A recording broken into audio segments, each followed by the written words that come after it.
ఖైరతాబాద్ గణేష్ దగ్గరికి భక్తులు ఇప్పటి సందే పోయి దర్శనం కూడా చేసుకుంటున్నారట. కొంతమంది పెద్ద లీడర్లు కూడా వచ్చి బడా గణేష్ ని చూస్తున్నారట. ఇక పూజలు కూడా ఇయాటికెళ్ళే షురువు అవుతాయని అంటున్నారు అక్కడ ఉన్న వాళ్ళందరూ.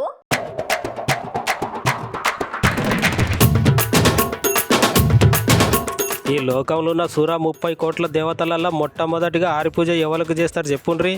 గా దేవునికే కదా, గా గజముఖ నాథుడు ఏకదంతునికే కదా. గట్లాంటి ఏకదంతుని గణేష్ పండగ చతుర్థి వచ్చిందంటే దేశం మొత్తంలో ఎక్కడ చూసినా చిన్న పిల్లగాండ్లు సంధి పెద్దల వరకు ఎటు చూసినా ఏ గలీలో చూసినా గణేష్ మండపాలు రెడీగా పెడతారు అందరూ. గట్లాంటి గణేష్ పండుగ ఇలా మన హైదరాబాద్ బడా గణేశుడు చాలా ప్రసిద్ధి చెందిన గణపతి అని చెప్పాలనుల్లా. ఎందుకంటే ప్రపంచంలో ఎక్కడ లేనంత భారీ ఎత్తుతోటి 70 సంవత్సరాల చరిత్ర కలిగిన గణపతి అంటే మన ఖైరతాబాద్ బడా గణపతి అనే చెప్పాలి. గట్లాంటి గణపతి బడా గణపతి దగ్గరికి పెద్ద పెద్ద నాయకులు గట్లనే భక్తులందరూ నిన్నటి సంధి వస్తున్నారంట. ఇక పూజలు కూడా షురు అయినాయని చెప్తున్నారు. ఈ 9 దినాలైతే గణపతికి మంచి మంచి పూజలు చేసి భక్తులందరూ సంబరాలతోటి సంతోషాలతోటి గణపతిని మంచి మంచి కోరికలు కోరుకొని మళ్ళొచ్చేయడు కోరికలు తీరంగానే దేవునికి మొక్కులు అప్పచెప్పుకుంటారు. ఈ గణపయ్య దగ్గరికి మన దేశం నుంచి కాకుండా విదేశాల నుంచి కూడా భక్తులందరూ తండోపతండాలుగా కదిలి వచ్చి గణపతిని దర్శించుకొని పోతారులా.